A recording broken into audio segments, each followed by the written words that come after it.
interesting. Nothing in between. We took a little survey of the audience today, and it's got a few people who are pretty new to both Salesforce and NPSP, and then the remaining people have worked with NPSP in the real world. So, oh, there's a 2. Okay, so Salesforce, but without NPSP. Okay, terrific. It's always nice to have a mixed group. So hi, I'm Dodi Friedenberg, and I'm 6 times certified, recently got that BA and business analyst cert, so I'm pretty happy about that. I've been doing this since 2017. My background is in social work and nonprofits, so I'm very pleased to be supporting nonprofits with Salesforce and helping people get into the ecosystem by doing admin skills training, NPSP training, resume reviews, interview prep, general advice giving and matchmaking. I also sometimes am able to help nonprofits find the help that they need. And I am shamelessly seeking after this presentation, if you feel that I've demonstrated any skills such as training or NPSP, that you find me on LinkedIn. Here's my link. Oh, I am going to share the link to this deck in the chat, so you can follow along and also have all of these resources. And I think I have to open up the permission. So hang on 1 second while I do that. Oh, it's already open. Okay. Yeah, a couple of people already reached out to me in advance of this meeting. So thank you for that. And I'm happy to connect with anybody, give you my 2 cents. These are some of the organizations that I've supported, and just moving on quickly because we only have so much time. I just wanted to say, for those who are working with NPSP in the real world or Salesforce in the real world, keeping up with the releases can be challenging, right? Taking out the time to get ourselves educated gives us a chance to always be learning. And for those who are brand new to all of this, I also want to say that when I was first starting, talk of releases was really stress producing, because I felt like, if this is a moving target, how am I ever going to master it? How do I know what's going to be on the exam if as I'm studying, new releases are coming out? How am I going to study if it's constantly changing? So I just wanted to also say, for those who are new, that the exams tend to be fairly static unless they do a major overhaul, and then you would hear about it. So if you're new, it's not necessary to, to get too fine-tuned into what's new for exam purposes. But of course, for being useful to our clients, and if we are working in a nonprofit, then keeping an eye on what's becoming available to us is super important for a couple of reasons. One, we don't want to reinvent the wheel. Something we may think we need, and we start designing it and building it ourselves, may already exist. And Salesforce keeps putting new features into our org, but not necessarily enabling them. So when we learn about what's new, we can actually, implement these things, and it can be super helpful for our org. So here's a bunch of resources that I put together for keeping up. This is especially NPSP specific.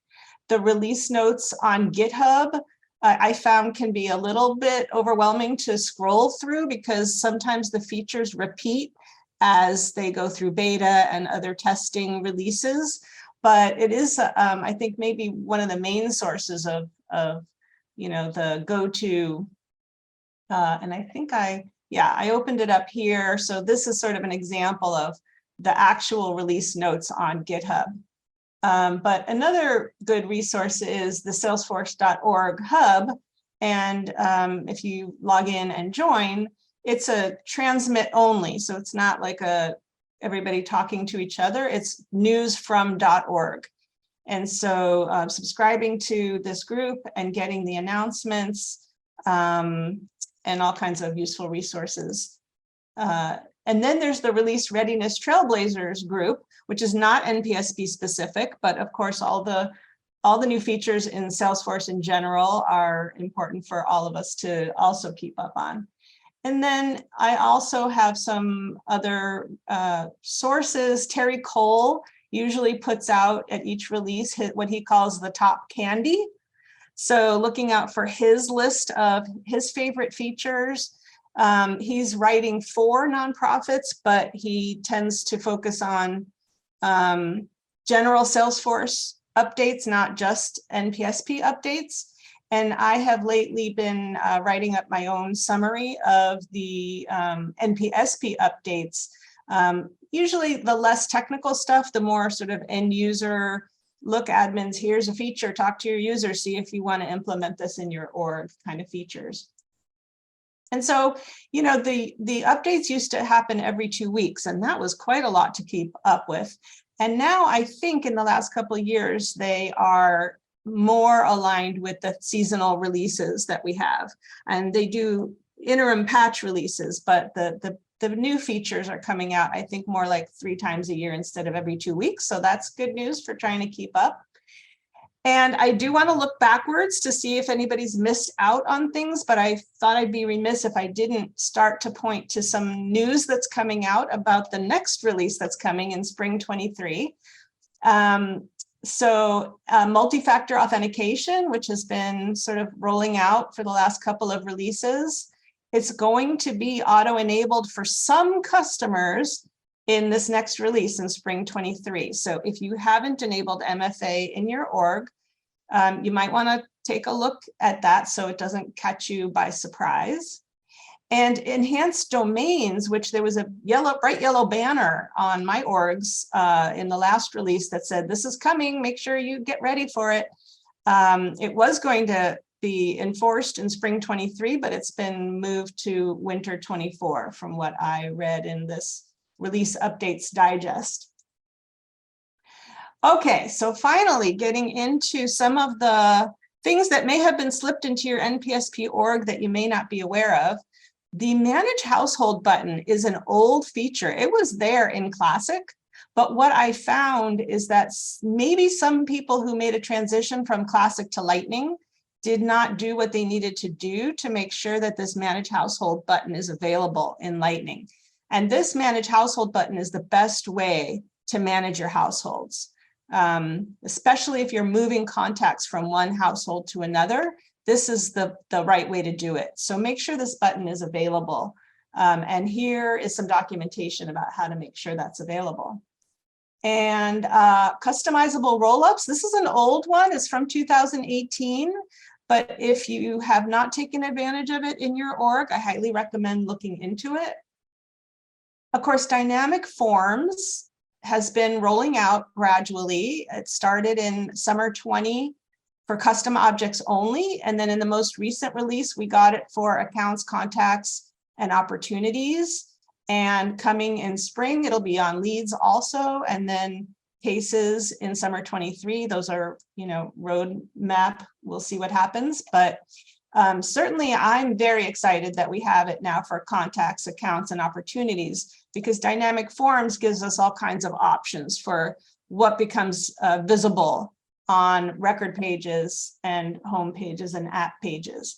So for sure, take a look at that. I put a Salesforce Ben article link in here as one resource for that. Now this, I think we could have a whole interesting conversation if we had more time. Should there be a new button on the opportunity page? I think most of us want our users to go to the contact page and enter a new donation there for individual donations. And if it's an organization donation, go to the organization account page. And so when I last looked into it, I couldn't remove the new button from the opportunity page, but at some point we got a new item on the setup menu called List View Button Layout. And this enables us to remove the new button from the opportunity tab if you should decide that that is a good idea. And next we got in winter 22 release, the undeliverable address field, which you have to enable both either using profiles and permission sets to give access to the fields on all 3 objects, contacts, accounts, and address. And the instructions don't say it, but you do also need to add it to the page layouts. I spun up a new trial org yesterday to see if some of these features are enabled by default, and I was surprised that this one is not. So if you want to be able to check that box, and the automation will, if you check it on one of those objects, it will check it on the other two objects for you.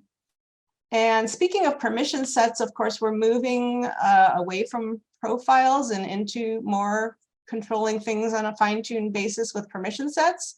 And so when I spun up this dev org or the trial org for NPSP, it came with these permission sets for NPSP. I don't know how long those have been coming, but that was a little bit new to me. And these other ones that are not NPSP specific, but I just stuck them in here for us. You can now issue refunds in NPSP, and here's the instructions for how to enable that. There's an all household members deceased checkbox, but that is not enabled by default, so you need to enable that if you want it. And this is kind of cool. We have the graphical relationship viewer. We've had this for quite some time. And now, especially for users who may be using screen readers, who may have a visual reason to use a screen reader and the graphical interface wouldn't work for them, there's a component now that puts the relationship records in a component on the record page. I didn't get much time to compare how that compares to a standard relationship related list. But if anybody knows more about that, please let us know. This requires adding access to an Apex class and adding the component to your pages. Now, it seems to me that most of the effort in the last few releases has gone into gift entry and NPSP data import. Both of those use the whole advanced mapping, so they kind of work together. And I won't go through all of these things, but you can see how much different stuff has continued to be added to gift entry and NPSP data import over the last few releases. And similarly with recurring donor, there's a lot of work going into the recurring donor features. And specifically, there's a new sustainer field for recurring donors. And this is something that I think people may have created for themselves already. So you might want to take a look at what you have versus what .org has put out and see if you want to implement the .org version. And that basically, puts a status on your accounts and contacts. Is this a current recurring donor, a former recurring donor, that sort of thing. And they've added tribute gift fields to gift entry and the NPSP data importer. That's a little out of order. And if you have an Experience Cloud, community portal, whatever we're calling that, there are 2 new features that allow you to show your donors their donation information through your portal, if you have one. And winter 23 came Data Lake for nonprofits, which is an AWS service, which I don't know a lot about, but I thought it looked kind of cool. And for those who are doing Tableau and lots of data stuff, you might want to take a look at that. So I rushed through all of that, but I thank you for listening. I will likely do a longer presentation on all of this at another user group somewhere soon. I actually did a medium length version of this in the Honolulu group with Ruby not too long ago. So when you go to look up her group to join her future meetings, you might take a look for the recording from that session where we went a little bit slower through a lot of this material. And once again, feel free to reach out to me on LinkedIn. And if we have time for questions now or later, I'm happy to take them and love to discuss any of this further. Amazing. Thank you so much, Dodi. I really like that, the relationship piece with the, the fact that the screen viewer misses the diagram that comes up. So that's pretty cool. So we will be having breakouts in a bit, but does anybody have any questions for Dodi at the moment? Know anything? We've got some time before we roll Dan on.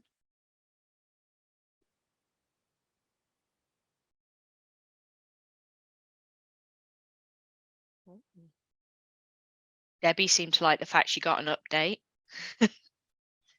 And I will say, and Dodi, you mentioned his name. Who is it who puts out the amazing notes in? Harry Cole. Yes. And Terry Cole's notes are so good. And I've started trying to remember to share them into the nonprofit group.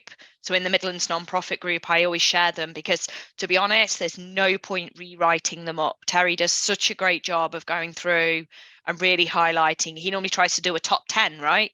But I'm sure if there were more, he'll put them in. But he does a really good summary, and he doesn't just touch on NPSP, just like Dodi there, but in things that are actually really important to just Salesforce overall, and for admins to use, like the dynamic page layouts and things like that. So, okay, fantastic. Well, we will let Dodi stand down for now. As I say, we will have breakouts, so we'll have more opportunity to ask Dodi any questions. So let's hand over to Dan.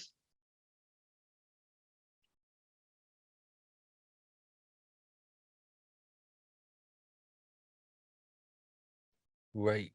Just bear with me 1 second. I want to still be able to see everyone. I love that Chris looks so summery on that photo. I think you needed to replace it with a picture of him and his Christmas jumper, really. Oh, yep. Well, hello everyone. Nice to meet you. Those that I've not met before and those that I have. Hi. So just a couple of intros and then I'll jump in. I think we're doing really well on time, aren't we? So I'm not going to rush. I'm going to take my time just so that we make good use of our time. So yeah, my name's Dan Kingsley. I'm a solution engineer at FinDock, and Chris Boxall's also on the call, who's our customer success manager, primarily focused on the UK and Ireland as well. So that's who we are. Prior to myself joining FinDock, I was actually head of fundraising at a charity. Chris was also amusingly at the same charity that I was before we both moved across to FinDock. We were both key customers of FinDock and Salesforce for the past 6 years. So loads of experience in this. And so really just a high level overview of what FinDock is if you haven't heard about us. We kind of believe that payments are a customer centric process, which basically means that we think payments should be managed from your customer profile on your CRM. From a non-profit world, that should be the supporter profile. We want to see payments donations sitting on the supporter profile. And we're just really aware that Salesforce is missing this piece, basically. And so NPSP comes with loads of great stuff, but it doesn't do payment processing, especially in Europe. And so that's where FinDock's come along. We're now part of Salesforce's non-profit offering in lots of ways, which I won't go into detail today, but really we help bring payments alive on Salesforce. And I'm aware Emma's asked me to do an admin overview of FinDock, which I think is a great ask. But I want us to set the scene for one slide for why I think payments on Salesforce, why I think doing donation processing on Salesforce is an important thing. And I guess for you guys to go back to your organizations to just set the scene. So for those of you who haven't heard, we're in a cost of living crisis, which I think most of you will be very aware of. And for each of your charities, that just means very different things. But I've just got a couple of stats that 53% of people find it harder to give than 6 months ago. 57% of donors will stop supporting an organization because another has provided a better experience. And 41% of charities view themselves as poor at understanding their donor needs. Some quite difficult stats to take in, quite stark stats to take in, but that's the reality from multiple surveys earlier this year and the back end of last year of kind of where things are at, and why I think making sure that we do seamless, good donation and payment processing is really important, and I guess the power of that.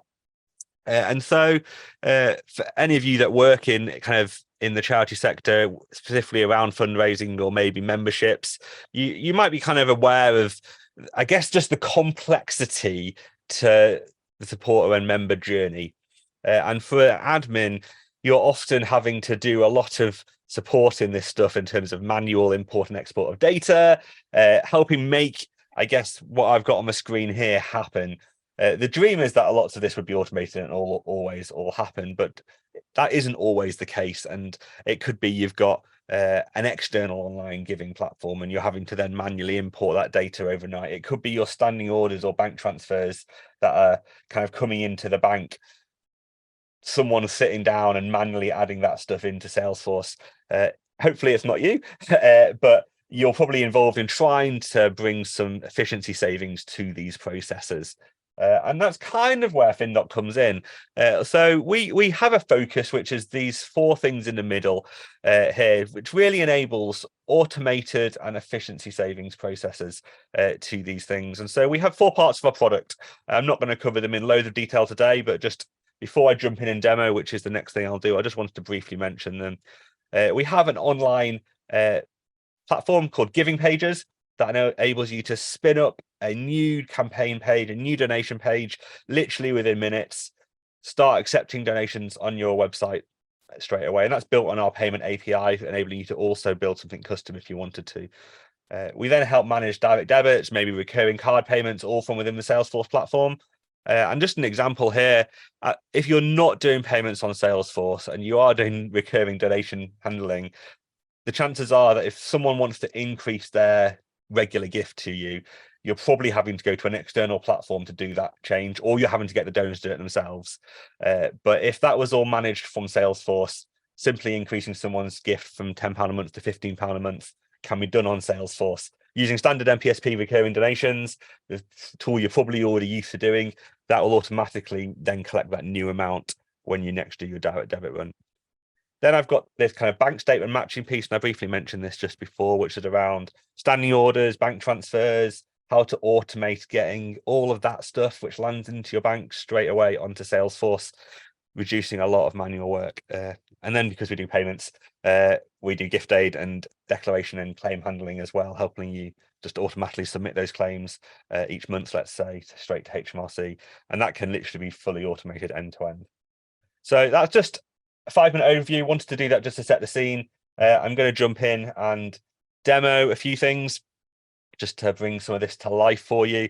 I'm going to talk about our giving pages, show you kind of what those look like, how they can potentially work, how easy they are for an admin to manage, edit, make changes to those, add new fields. I'm then going to just demo one of those in real life and create a new recurring donation via a giving page, seeing it land in real time in Salesforce. And then I just want to finish off by talking a bit about guided matching and that bank statement upload piece, because that tool is super powerful when it comes to flexibility in terms of adding and making changes to that, but also the time-saving possibilities. So let me just jump in and just set the scene. Because payment data becomes Salesforce data, then you can now report on it and you can do some beautiful stuff on it, which is great. And a question we like asking is, if you're not doing payments on Salesforce, do you know how many of your supporters are drifting away, are at risk of dropping off because they haven't connected with you for a while? And what happens if you could then go into that group of people who are drifting and start to engage with them? So here's just a standard Salesforce report of those drifting. And from there, what would it look like for you to maybe set up a campaign, a personalized campaign to those donors and send them out a link unique to them, branded for them. And so this is where giving pages can potentially come in. And so this is within Salesforce, this is our giving page builder tool, where you can basically create your own donation page really simply, and you can change the branding. So I'm working with a kind of fake charity called Complex Planet here, where we've got added our logo, added a nice background image, branded it up. And from here, we can change how much we're going to ask for on this page really, really simply. And you can add reasons for that. You can do the same for monthly and one time. We can also come in and maybe add a new custom field, because often on a form, on a donation form, you want to ask donor different fields. And so from here, I'm just going to add in a new field.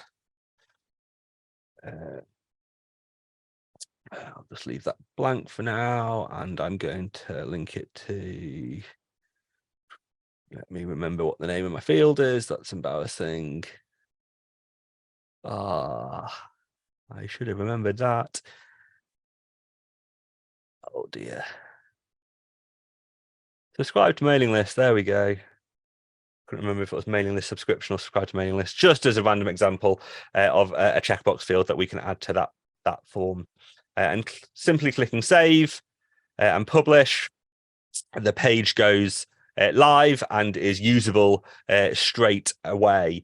And so if I go to that page now, and I'm just going to give it a refresh, the page that we were just creating is here. And so I can now simply go and create a new recurring donation. And so I'm going to give £12 a month. And here's this checkbox that I just added. I've pre-filled some details just to make it simpler based on you can add URL variables to do this. So we could have pre-filled like the donor ID. We can actually change even the amounts we're asking for based on variables in the URL to make it really personalized. I'm going to create a new direct debit, and we're going to give gift aid while we're at it. And simply clicking donate at this point is going to make that new recurring donation on Salesforce. It's going to go and find that donor and deduplicate her and add that new recurring donation against her record, all within a couple of clicks, all magically in the background. And if for some reason that maybe the donor didn't already exist, it will create a new donor, all that kind of stuff. So if I come back across into Salesforce, let's say my sandbox has gone quick enough, it has, we have that new recurring donation set up instantly. Using NPSP recurring donations, it's managed to find my existing contact, Suzanne, who is already on the database, and it's created this new recurring donation, a new direct debit, ready to start automatically collecting that on a monthly basis. And all of that is handled now from Salesforce. So if I wanted to update the amount and do things like that, then you're now just using standard NPSP recurring donations here, which for any of you who are already doing that, this feels very familiar. So hopefully that just brings to life, I guess, what could be a very manual process, what could be a very painful process currently if your donation processing isn't integrated with Salesforce. But the power of this tool, it just really enables you to hopefully increase efficiencies, but also increase income. Cool. So next up, I'm going to do a complete slide and just go and show you something completely different, just to give you a flavor really in the time that we have. So I mentioned around bank statement upload, and so you can simply just upload your bank statement into Salesforce, and when you do that, FinDock will kick in and it will create and automate things off the back of this bank statement. And so here is a very basic bank statement. It's got 6 transactions on it for a bunch of different things, from standing orders to check processing to bank transfers. And this one's, I think, even got an event ticket on there as well. And these things, for many charities, they're getting their bank statement, they're sitting down, and someone in maybe the supporter team is going through and updating that standing order to say it's been paid, or they're going to find that contact and add a new bank transfer when it happens. But this tool enables this to be really automated, and it's a really powerful tool for admins because you can tweak and change every element of it, basically. So I'll just show you one example. I'll go in and show you this guy's, Adam's, transaction. And I kind of pause this one halfway rather than it being fully automated. And so we can see here a few things on the screen. On this right-hand side, we can see a bunch of guided matching progress for how far through the automated rules have we got. It's done a bunch of things automatically, but it's got stuck at this find standing order installments from contact because I kind of told that to stop at that point. Over here, we can see it was a £30 donation. He's given us a payment reference. We know his details. We know it was a standing order. And so one of these rules, we managed to find Adam Burt from his supporter reference, which was really nice. And then the next thing is it's done, the system's gone and found any open opportunities for £30 for Adam. And then if I carried on the automation, it would have just gone, yep, that's the right one, continue. But I just wanted to show you what's happening here, really. And so if I go, yep, that's definitely the right thing, click save and continue, it's now going to go through and process that standing order. It's going to link it to it, and it's going to mark that opportunity as collected. It's going to create payments associated with it. It's going to make sure it's linked to the right campaign. And all of that is now automatically processed. And imagine if you had a much larger volume of standing orders and that process was just ticking them all off every month. The amount of time saving is huge. But what's really powerful here is how easy it is to configure these rules, because every business, every charity wants to do something different. At the point a standing order comes in, maybe it's a new standing order, maybe you want to update your contact, maybe you want to trigger different things. You're wanting to do different automations. And so this screen is what we call the guided matching setup, and it allows you to create the rules, set the order, and define what happens when one of those line items comes in from the bank statement. And so let's just say I wanted to add a new update to the contact. I can just click on the contact and I get a bunch of options. Do I want to set some constant values? Do I want to find duplicates? Do I want to search for any record across Salesforce? I could create a new contact, or I can even update a contact based on data that we get maybe from that bank statement. And here we get all our contact records, big, long, crazy list. And I can go and say, for any of these fields, let's set it to another field value from the bank statement, or I could just set it as a standard value if I wanted to, really simply, and then click and create. That means when it finds the contact, it will then update the contact with those values. And as I said, this tool is really quite flexible from what you can do with it, from updating, creating campaigns, donations, contacts, accounts, kind of endless options really, from what happens when that bank statement lands to trying to automate what would be a very, very manual process. So for an admin, just enables you to click, config, set up whatever is being asked of you from the users in the charity, really. So hopefully that just gives you a bit of an insight. Online donation processing, bank statements. I skimmed over the fact that we do this whole direct debit management, so you get to do your direct debit collections from Salesforce, and the gift aid piece is all automated as well, which I briefly showed you from the online over. So there you go. There's like a super fast overview, but gives you just this breadth of what's possible, really. I showed you online donations, and all the way through to offline donations handling, check processing, and things like that as well. So love to stick around for questions. Obviously, as Emma said, we're going to go into breakouts, I think, and we can go from there. Amazing. Thank you, Dan. Definitely some excitement around the bank statement matching. It's really cool, that is. I know, as you guys know, I know quite a bit about FinDock, but yeah, kind of 2023 goals, right, guys? Learning all about that one. So no, it's looking fab. So thank you. Okay, so anybody got any immediate questions for Dan that maybe can't wait? We're about to go into breakouts anyway, but if anybody's got anything they want to ask that might help the whole group. Okay, fab.